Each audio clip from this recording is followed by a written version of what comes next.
নমো নমঃ। সুপ্ৰভাতম। শ্ৰীমদ্ ভগবত গীতামৃত। আজি শ্ৰীমদ্ ভগবত গীতাৰ জ্ঞান যোগ নামৰ চতুৰ্থ অধ্যায়ৰ পঞ্চম সংখ্যক শ্লোক। শ্লোকফাকি হৈছে এনেধৰণৰ: শ্ৰী ভগৱানুবাচা বহুনি মে ব্যতীতানি জন্মানি তব সাৰ্জুন তান্যহং বেদ সৰ্বাণি ত্বং বেত্থ পৰন্তপ। এই বিশিষ্ট শ্লোকফাকিৰ বক্তা হৈছে শ্ৰীমদ্ ভগৱত শ্ৰীকৃষ্ণ। পূৰ্বৱৰ্তী শ্লোকৰ বা পূৰ্বৱৰ্তী প্ৰশ্নৰ উত্তৰ স্বৰূপে ভগৱান শ্ৰীকৃষ্ণই এই শ্লোকফাকি সখা অৰ্জুনৰ আগত অৱতাৰণা কৰিছে। শ্লোকফাকিৰ অসমীয়া অৰ্থ হৈছে এনেধৰণৰ: পৰমেশ্বৰ ভগৱানে ক'লে, হে পৰন্তপ অৰ্জুন বা শত্ৰুক দমনকাৰী শক্তি বা বীৰ, মই আৰু তুমি বহুতো জন্ম ইয়াৰ আগতে লাভ কৰিছোঁ বা কৰি আহিছোঁ। মই সেই সকলো জন্মৰ কথা স্মৰণ কৰিব পাৰোঁ, কিন্তু তুমি নোৱাৰা। এয়াই হৈছে এগৰাকী তত্ত্বদৰ্শী আধ্যাত্মিক গুৰুৰ বা পৰমেশ্বৰৰ পৰম শক্তি, যিয়ে পূৰ্বজন্মৰ প্ৰতিটো জন্মক স্মৰণ কৰিব পাৰে আৰু উপলব্ধি কৰিব পাৰে, কিন্তু সেয়া সচৰাচৰ সাধাৰণ জীৱাত্মাই কৰিব নোৱাৰে। এয়াই হৈছে ঈশ্বৰ আৰু জীৱাত্মাৰ মাজত থকা বা অন্য আত্মাৰ মাজত থকা অভেদ বা অভিন্নতা।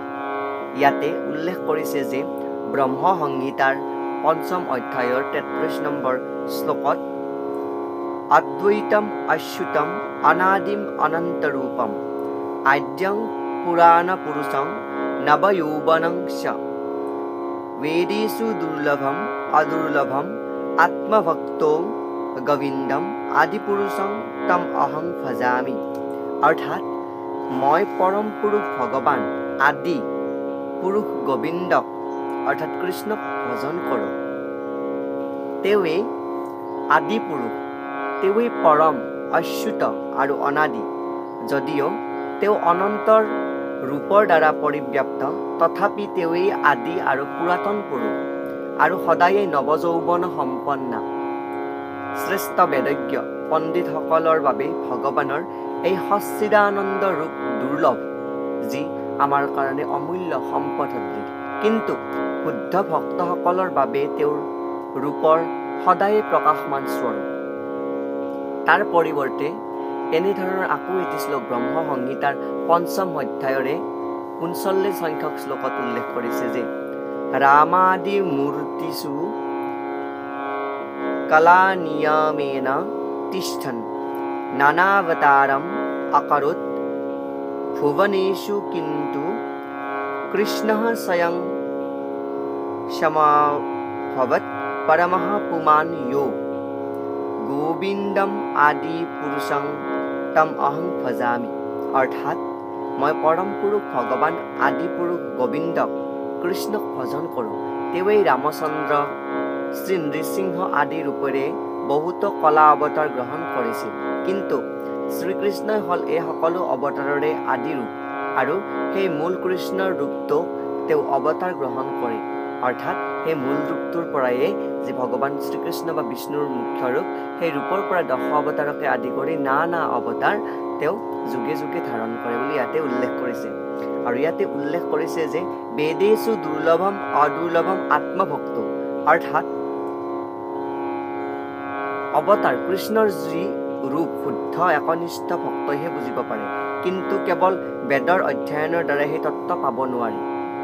হয়, বেদৰ দ্বাৰাই কেৱল ভগৱানৰ যি স্বৰূপ আছে সেই স্বৰূপটোক উপলব্ধি কৰিব পাৰি, কিন্তু ভগৱানৰ যি একনিষ্ঠ যি মাৰ্গ, একনিষ্ঠ যি স্বৰূপ, সেই একনিষ্ঠ স্বৰূপটো কেৱল ভক্তই শুদ্ধ ভক্তিৰ দ্বাৰাহে উপলব্ধি কৰিব পাৰে।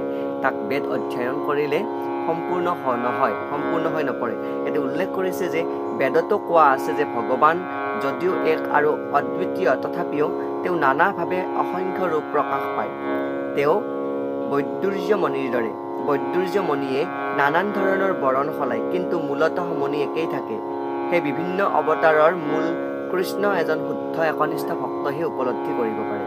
আৰু সেই প্ৰসংগত ভগৱান কৃষ্ণই নিজকে যি ভগৱান কৃষ্ণৰ যি স্বৰূপ, ভগৱানৰ অনুগ্ৰহ হ'লে ভক্ত এজনে ভগৱানৰ যি অচ্যুত অৱস্থা, নচ্যুত অচ্যুত অৱস্থাক বুজিব পাৰে, সেই কথা ইয়াতে উপলব্ধি কৰাইছে আৰু বুজাইছে।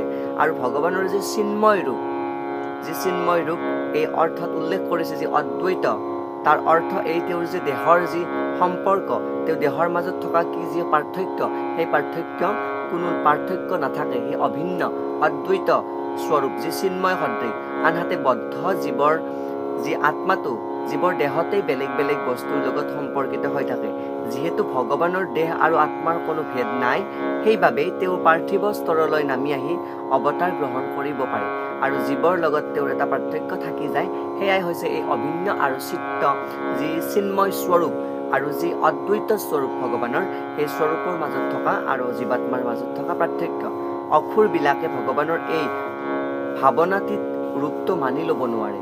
এই ভাৱনাতীত ৰূপটোৰ বিষয়ে তলৰ পৰৱৰ্তী শ্লোকত এই ভাৱনাৰ যি কৃষ্ণৰ মুখ্য স্বৰূপ, সেই স্বৰূপ সম্পৰ্কে জ্ঞানযোগৰ পৰৱৰ্তী শ্লোকত সুন্দৰভাৱে আলোচনা কৰিব।